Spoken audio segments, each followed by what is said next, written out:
Market ऊपर जा रही है या प्रेशर बिल्ड हो रहा है? इस वीक कंपनी के रिजल्ट्स, स्ट्रॉन्ग सिग्नल्स और कुछ सरप्राइजेस भी। Let's break it down. अस्सलाम वालेकुम, welcome to AKD securities limited. मैं हूं आपका होस्ट मोहम्मद जासिद जावेद और हम आपके लिए लाए हैं एक नई सीरीज़ जिसमें हम पाकिस्तान की टॉप कंपनीज, उनके रिजल्ट्स और उनका impact on Pakistan stock market. इस वीक KE 100 में पॉइंट्स काफ़ी अप्स एंड डाउन रहे हैं और ओवरऑल सेंटीमेंट भी मिक्स रहा है। मार्केट की ड्राइव दो मेन फैक्टर्स पे रही है, इंटरेस्ट रेट स्पेकुलेशन और हैवी वॉल्यूम एक्शन, खासकर बैंकिंग सेक्टर, सीमेंट और ऑयल एंड गैस सेक्टर में। आज जिन कंपनीज के रिजल्ट पर हम बात करेंगे वो हैं OGDC, DCR, AJP, FFC, luck, national bank of Pakistan और एयरलिंक। चलें देखते हैं इनके रिजल्ट्स और उनका इम्पैक्ट ऑन मार्केट। चलिए स्टार्ट करते हैं DCR से। Real estate investment trust space का की प्लेयर है। थर्ड क्वार्टर फिस्कल ईयर 2026 में DCR ने रिपोर्ट किया total income PKR 1.67 billion, profit after tax PKR 1.45 billion, EPS 0.65। ये लगभग 13% year on year growth show करता है।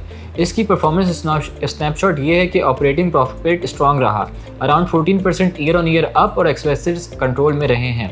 इस क्वार्टर में अनरियलाइज्ड गेंस नहीं आए जो लास्ट ईयर अर्निंग्स को बूस्ट कर रहे थे। ओवरऑल DCR की कोर परफॉर्मेंस स्टेबल है। बात करते हैं एयरलिंक की। पाकिस्तान मोबाइल मैन्युफैक्चरिंग और डिस्ट्रीब्यूशन सेक्टर का लीडिंग प्लेयर है। थर्ड क्वार्टर फिस्कल ईयर 2026 में एयरलिंक ने रिपोर्ट किया है revenue 19.6 billion PKR, profit after tax रहा है 595 मिलियन, EPS 1.50 रहा है। ग्रोथ बॉटम लाइन में 11% ईयर ऑन ईयर का इजाफा देखा गया। सेल्स और मार्जिन्स पर प्रेशर रहा लेकिन फाइनेंशियल कॉस्ट में 77% की बड़ी कमी देखी गई जिससे प्रॉफिट को सहारा दिया। इसके साथ अदर इनकम में भी 2.2x का जंप आया। 9 मंथ फिस्कल ईयर 2026 में परफॉर्मेंस स्ट्रॉन्ग रही जहां ओवरऑल प्रॉफिट 28% रहा जो कंपनी की लॉन्ग टर्म रेजिलियंस को शो करता है। वॉल्यूम्स में सस्टेन रहने के बावजूद डेब्ट मैनेजमेंट ने रिजल्ट्स को बेटर बना दिया। अब फोकस सेल्स रिकवरी और मार्केट शेयर्स पर रहेगा। चलिए बात करते हैं लकी सीमेंट की। Headline numbers third quarter fiscal year 2026 में रेवेन्यूज का PKR 473,723 मिलियन रहा, ग्रॉस प्रॉफिट 12,269 मिलियन रहा, अर्निंग पर शेयर कंसोलिडेटेड 13.02 रहा। इसकी परफॉर्मेंस स्नैपशॉट ये है कि सेल्स में 10% ईयर ऑन ईयर ग्रोथ रही और ग्रॉस प्रॉफिट मार्जिन्स बेहतर होकर 36.9% पर आ गए हैं। कोर ऑपरेशन स्ट्रॉन्ग होने की वजह से NPAT में क्वार्टर बेसिस पर 56% का बड़ा इजाफा देखा गया। लक ने ऑपरेशनल एफिशिएंसी बेटर दिखाई है। इन्वेस्टर्स के लिए कंसोलिडेटेड EPS में 16% ईयर ऑन ईयर ग्रोथ एक पॉजिटिव सिग्नल है। AGP लिमिटेड से headline numbers first quarter calendar year 2026 में रेवेन्यू 6.85 बिलियन रहा, profit after tax 968 million, earning per share 3.02 रहे। इसकी परफॉर्मेंस स्नैपशॉट ये है कि क्वार्टर थोड़ा सॉफ्ट रहा, revenue 4.3% year on year down है और ऑपरेशन प्रॉफिट इसका 12.4% का डिक्लाइन दिखा।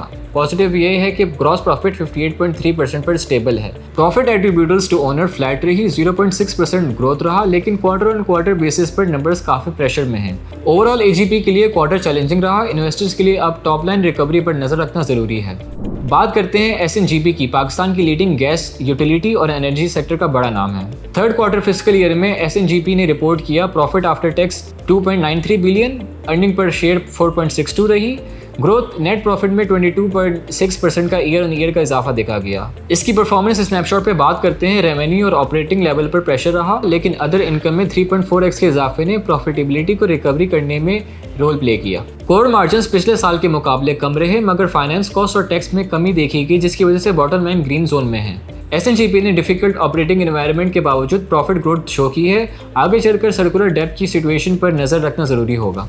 चलिए बात करते हैं नेशनल बैंक ऑफ पाकिस्तान की। इसके फर्स्ट क्वार्टर कैलेंडर ईयर 2026 में profit after tax PKR 16.3 billion है, अर्निंग पर शेयर 7.58 है, net interest income PKR 52 billion है। अगर इसकी परफॉर्मेंस स्नैपशॉट की बात की जाए तो प्रॉफिट में 26.3% ईयर ऑन ईयर का डिक्लाइन आया है।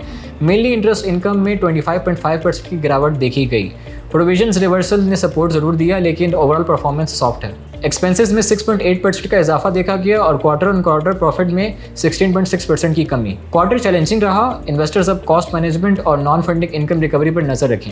अब हम बात करते हैं एफएफसी सोना यूरिया की। इसके फर्स्ट क्वार्टर फिस्कल ईयर 2026 में नेट प्रॉफिट 17.5 बिलियन रहा, अर्निंग पर शेयर 12.14 रही, डिविडेंड पीकेआर 8.50 पर शेयर इंटरिम पे आउट था। परफॉर्मेंस स्नैपशॉट की बात की जाए तो रेवेन्यू 50% जंप करके पीकेआर 95 बिलियन पर पहुंच गया, थैंक्स टू रिकॉर्ड यूरिया और डैप सेल्स की वजह से। 58% मार्केट शेयर और एसोसिएटेड कंपनीज ने पीकेआर 6.8 बिलियन का डिविडेंड ग्रोथ में मेन ड्राइवर्स रहे। एफएफसी की क्लोजिंग की बात की जाए तो इसका स्टार्ट शानदार रहा।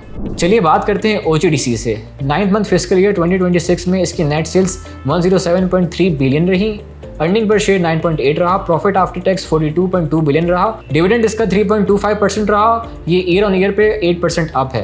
टॉप लाइन परफॉर्मेंस पॉजिटिव रही है, जहां सेल्स में 3% ईयर ऑन ईयर की ग्रोथ देखी गई।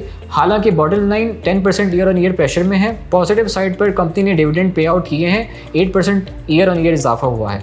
अर्निंग्स में दबाव देखा गया जिसने ओवरऑल प्रॉफिटेबिलिटी को हिट किया है। ओवरऑल कोर सेल्स स्टेबल रही हैं, लेकिन फाइनेंस इनकम का ड्रैग अर्निंग्स को रिस्ट्रिक्ट कर रहा है। इन्वेस्टर्स के लिए डिविडेंड की कंसिस्टेंसी और फ्यूचर एक्सप्लोरेशन स्पेंड पर नजर रखना जरूरी है।